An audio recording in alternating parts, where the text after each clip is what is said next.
오늘부터 사건, 사고는 물론 각종 사회 이슈에 대해 조목조목 짚어보는 사회기자 M을 맡게 된 한범수. 정태용입니다. 첫 번째 보시겠습니다. 국민 호텔녀. 이거 어감이 좋아 보이진 않는데 무슨 내용인가요? 2015년입니다. 국민 여동생으로 유명하죠. 가수이자 배우 수지 씨가 출연했던 한 영화에 대한 인터넷 댓글에 악성 댓글이 달린 겁니다. 사실 연예인한테 악성 댓글이 달리는 경우가 이상한 일은 아닌 것 같기도 한데 맞습니다. 예, 많이 있잖아요. 어떤 네. 내용이었길래 그렇죠? 보시면 이제 언론 플레이가 만든 거품이다. 국민 여동생이 아니라 국민 호텔녀다. 이런 어떻게 보면 자극적인 그런 댓글들로 가득했습니다. 단어를 살펴봤을 때 모욕적이라고 느낄 만도 한데 그렇죠. 이거 법원까지 간 건가요? 네, 그래서 재판까지 넘겨졌고요. 1심에서는 해당 표현이 수지 씨의 사회적 평가를 저할 만큼 모욕적이다라는 점을 인정하면서 벌금 100만 원이 내려집니다.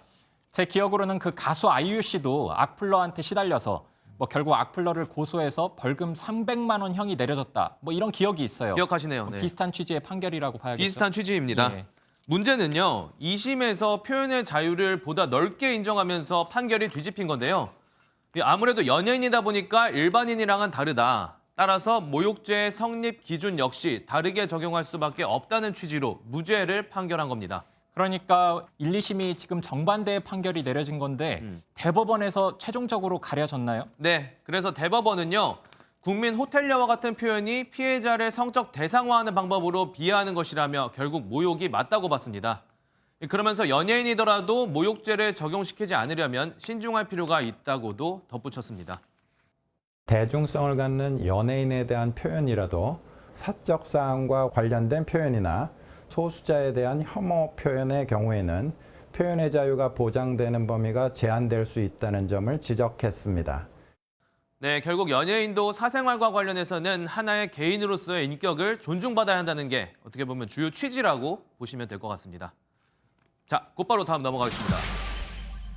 무늬만 같은 빌라왕. 일단 빌라왕은 요새 뉴스들에서 참 많이 접했어요. 익숙하시죠? 네. 어제 빌라왕이 서울에서 한 명 더 나왔습니다. 또 나왔어요. 네, 어제 검찰이 50대 남성을 구속시켰는데 강서구 화곡동 일대에서 전세 사기를 벌인 혐의를 받고 있다고 합니다. 이번엔 또 어떤 수법이었나요? 얼마 전에 인천에서 비슷한 사건이 있었지 않습니까? 맞습니다. 수법도 동일합니다. 자, 화면 보실까요? 볼까요? 네. 네. 자, 주택 매매를 할 때 전세를 동시에 놓습니다. 그래서 전세 자금으로 매매금을 충당하는 건데요. 그렇죠. 이른바 갭 투자를 한 거죠. 네. 이런 식으로 주택 283채를 구입했는데 문제는 전세금을 돌려주지 않았다는 데 있었습니다. 미래가 안 보입니다. 정말 막막하고 집이 아니라 감옥에서 지내는 것 같아요. 제가 세입자라고 해도 정말 아찔한데요. 피해 규모 얼마나 될까요? 네, 피해자가 총 18명인데 피해 금액이 전체 합쳐서 31억 원이 넘습니다. 그러면 1인당 거의 2억 원이잖아요. 네, 그렇죠. 이런 전세 순환 시대라고 봐도 과언이 아닐 것 같아요. 피해자들 구제는 받을 수 있나요? 네, 구제 받아야 할 텐데요. 네. 보증범이 있냐 없냐, 또 피의자가 변제를 해줄 피의자가 살아있냐, 그렇지 않냐에 따라 다른 것 같습니다. 이제 와서 보험 신청을 하려고 해도 집주인이 죽어서 시도조차 할 수가 없어서 난처한 상황이에요. 안타깝습니다. 빌라왕들 왜 이런 일을 계속 벌이는 거죠? 일단 부동산 가격이 한창 오를 때 시세 차익을 남기려고 그랬을 것 같긴 한데요. 네, 그렇죠. 작년까지만 해도 부동산 거품이 있었지 않습니까? 네. 그랬을 가능성이 큽니다. 그런데 빌라왕이란 문의는 같은데 깊게 보면 다른 점도 있습니다. 뭘까요?